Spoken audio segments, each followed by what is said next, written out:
Argentinian Malbec is certainly their ace in the pack.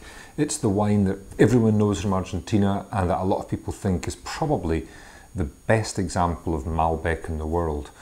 A lot of Malbec around in France, in the southwest of France, and bits and pieces really all over the world, but Argentina seems to have kind of grabbed it as its own grape.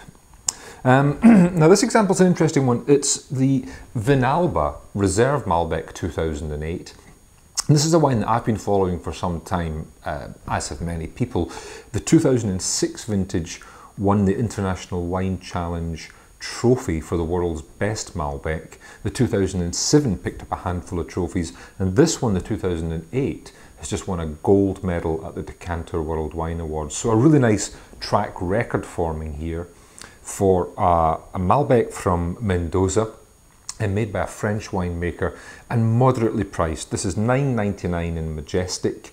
At the moment, there's buy two, save £2, so the bottle price falls to $8.99, and that's through until the 30th of August 2010. So, $8.99, what do you get? It's a lovely nose. It's a very composed nose. It's kind of tightly wound. There's nothing flamboyant here. The oak is quite solid, quite kind of savoury, quite glossy.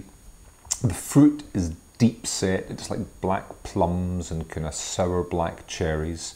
There's a little hint of kind of smokiness and cedary kind of quality, and a little hint of that kind of lift of violets, a little kind of perfume that the best Malbecs always exhibit. And on the palate,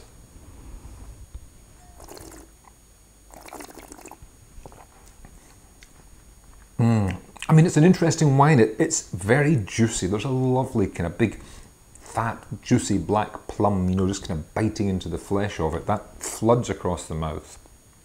There's a bittersweet edge there, a bit like kind of espresso and the skins of the plums. And there are pretty big tannins here. In the finish, the oak and the spice really fill out, making this really quite a big mouthful of wine. 14.5% alcohol too. It is delicious. It has great fruit and it has real structure too. I think it's going to be better to drink in a year or two than it is now. At the moment, those tannins and that oak is just slightly aggressive. But the other thing, of course, is that match up to the classic juicy steak, and those tannins will be tamed into submission and will cut through and break down the proteins of the steak really well. So drink it now with food or lay it down for a year or two to just soften it slightly. Another terrific effort from Vinalba, the 2008 Reserva Malbec, £8.99 at the moment, normally $9.99 in Majestic Wines, and it's my wine of the week.